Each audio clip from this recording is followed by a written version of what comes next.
শুক্রবার দিন অথবা রাত্রে আপনারা এই দোয়াটি মাত্র 3 বার পড়ুন। আল্লাহর কসম করে বলছি, রাত্রেই আপনার ভাগ্য পরিবর্তন হয়ে যাবে এবং আল্লাহ তাআলা আপনাকে এত টাকা পয়সা, এত ধন সম্পদ দান করবেন যা আপনি রাখার জন্য গড়ে জায়গা খুঁজে পাবেন না।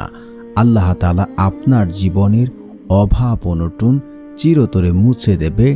আপনাকে কখনোই অভাব অনটন গ্রাস করবে না। আপনার ঘরে অভাব অনটন থাকবে না। আপনি আজ আমলটি করবেন, কাল থেকে আপনি ফলাফল নিজ চোখে দেখতে পারবেন। আলহামদুলিল্লাহ, আমি নিজে বহুবার জুমার দিন আমল করে ফলাফল পেয়েছি। আপনারা যদি আজকে এই নিয়মে, এই পদ্ধতিতে আমল করতে পারেন, আল্লাহর কসম করে বলছি, আপনি আল্লাহ তাআলার কাছে যা চাইবেন তাই পাবেন। এটা আল্লাহর ওয়াদা, আর আল্লাহর ওয়াদা কখনোই বরখেলাফ হয় না। তো যদি আপনারা টেনে টেনে ভিডিও দেখেন, কোনো পয়েন্টে মিস হলে আপনার দোয়া কবুল হবে না। তাই বলছি, না টেনে সম্পূর্ণ ভিডিও দেখার অনুরোধ রইল। আর যারা চ্যানেলটি সাবস্ক্রাইব করবেন তাদেরও মনের আশা পূর্ণ হবে ইনশাআল্লাহ। জুমার দিন সপ্তাহের শ্রেষ্ঠ একটি দিন, কিন্তু ওই দিন এমন একটি সময়, এমন একটি ক্ষণ রয়েছে যে সময় আল্লাহ তাআলার কাছে দোয়া করলে আল্লাহ রাব্বুল আলামিন তার বান্দাদেরকে খালি হাতে ফেরত দেন না। তিনি খালি হাতে ফেরত দিতে লজ্জাবোধ করেন। রাসূল সাল্লাল্লাহু আলাইহি ওয়াসাল্লাম বলেন, যখন কোনো বান্দা আল্লাহ তাআলার কাছে দুহাত তুলে দোয়া করে, আল্লাহ রাব্বুল আলামিন ওই সকল বান্দাদেরকে খালি হাতে ফেরত দিতে লজ্জাবোধ করেন।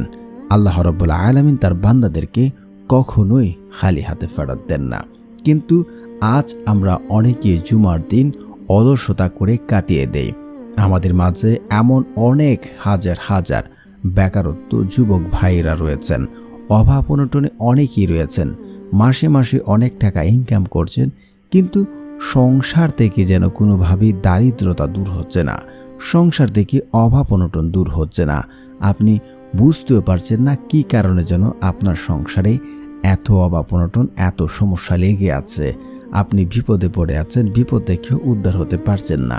কিন্তু আপনাকে বলছি, আপনি আজ জুমার দিন যদি আল্লাহ তাআলার কাছে এই সময় এই দোয়াটি 3 বার পরে আল্লাহ তাআলার কাছে চান, আপনার যে কোনো চাওয়া আল্লাহ রাব্বুল আলামিন কবুল করে নেবেন এবং সাথে সাথে তা দান করবেন এবং আপনার জীবনের অভাব অনটন দূর করে দেবেন। কারণ আল্লাহ রাব্বুল আলামিন পবিত্র কুরআনে বলেন, তোমরা আমার কাছে দোয়া করো, আমি তোমাদের দোয়া কবুল করব। আল্লাহ তাআলা আরও বলেন, উদউনি আস্তাজিব লাকুম, তোমরা আমাকে ডাকো, আমি তোমাদের ডাকে সাড়া দেব। যদি আমরা আল্লাহ তাআলার উপরে বিশ্বাস এবং তাওয়াক্কুল রাখতে পারি, আল্লাহ তাআলা আমাদের জন্য যথেষ্ট হয়ে যাবেন। সূরা তালাক আয়াত নাম্বার 3। রাসূল সাল্লাল্লাহু আলাইহি ওয়াসাল্লাম ইরশাদ করেন, যদি তোমরা আল্লাহর উপর যথাযথ ভরসা করতে, তবে আল্লাহ তাআলা তোমাদের পাখির ন্যায় রিজিক দান করতেন। পাখি সকালে ক্ষুধার্ত অবস্থায় বাসা থেকে বের হয়ে যায় এবং সন্ধ্যায় উধার ভর্তি করে ফিরে আসে। মুসনাদে আহমদ অধ্যায় নাম্বার 1 হাদিস নাম্বার 30, তিরমিজি শরীফের হাদিস 2344 নাম্বার হাদিস। আপনাদের একটি কথা বলে রাখতে চাই, আপনার কপালে যদি আল্লাহ তাআলা কোটি টাকা লিখে রাখেন, তা কিন্তু কামাই না করা পর্যন্ত আপনি মৃত্যুবরণ করবেন না। কারণ রিজিক এতটাই শক্তিশালী। রিজিকের হ্রাস বৃদ্ধি হলো বান্দার জন্য পরীক্ষা স্বরূপ। সেজন্য আল্লাহ বলেন, অবশ্যই আমি তোমাদেরকে পরীক্ষা করব, কখনো ভয়ভীতি, কখনো অনাহার দিয়ে, আবার কখনো জানমাল ফল ফলাদি ক্ষতি ও সন্তানহানির মাধ্যমে। এমন পরিস্থিতিতে তুমি সুসংবাদ দাও ধৈর্যশীলদের। সূরা বাকারা আয়াত নাম্বার 155।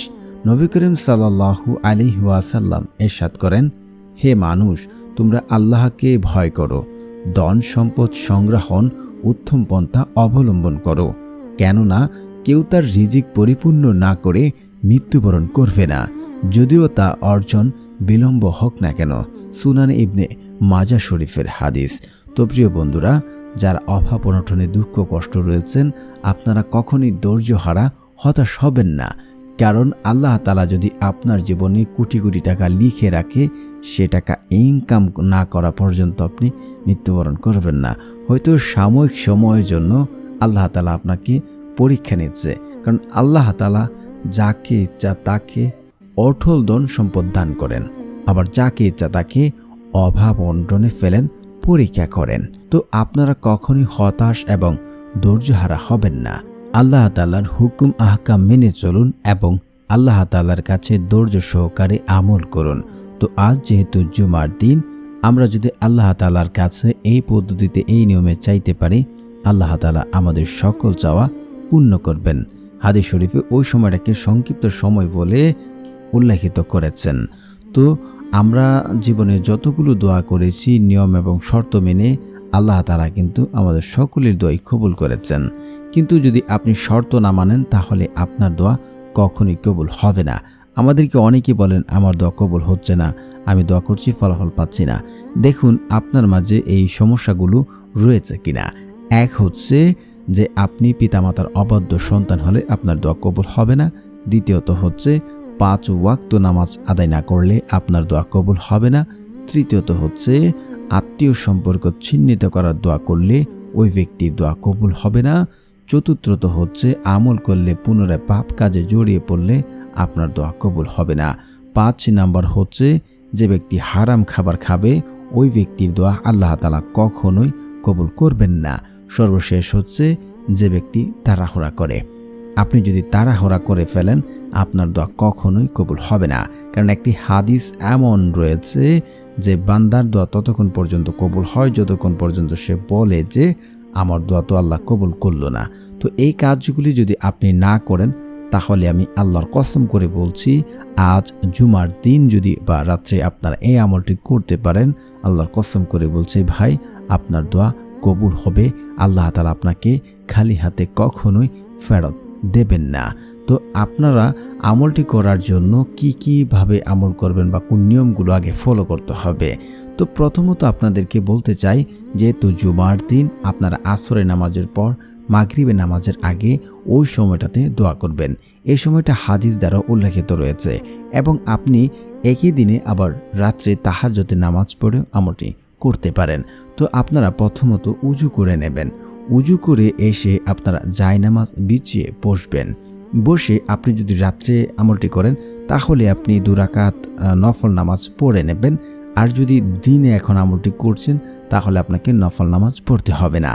আপনি বসে আপনাকে এই কাজটি আগে করতে হবে, নিজে নিজে সিউরিটি হয়ে নেবেন যে আমি এখন আমল করছি, আমি আমল দ্বারা ফলাফল পাবো, আল্লাহ আমার দোয়া কবুল করবে। আল্লাহর কসম করে বলছি, আপনার দোয়া কবুল হবে হবে হবে। একটি হাদিস এমন আছে, বান্দা আল্লাহর প্রতি যেমন ধারণা করেন, আল্লাহ তার সাথে ঠিক তেমন আচরণ করে থাকেন। আপনি নিজে নিজে সিউরিটি নেবেন, কায়ে মনোবাক্যে কান্নাকাটি করে অন্তরের অন্তঃস্থল থেকে ইখলাসের সাথে আপনি পূর্বে পাপের জন্য লজ্জিত হয়ে চোখের পানি ফেলে যদি দোয়া করতে পারেন, আল্লাহ তাআলা আপনার দোয়া কবুল করে নেবেন। আল্লাহ তাআলার কাছে সবচেয়ে প্রিয় বান্দা হচ্ছে যে ব্যক্তি পাপ করে এবং আল্লাহ তাআলার কাছে আবার পুনরায় ক্ষমা চায়। তো অবশ্যই আপনারা কান্নাকাটি করে ইখলাসের সাথে আমলটি করবেন। আপনার দোয়া দ্রুত কবুল হওয়ার জন্য আপনারা ইস্তেগফার পড়বেন। ইস্তেগফারের ভাই বহু ফজিলত রয়েছে। আবু দাউদের হাদিসে রয়েছে, 1518 নম্বর হাদিসে রয়েছে।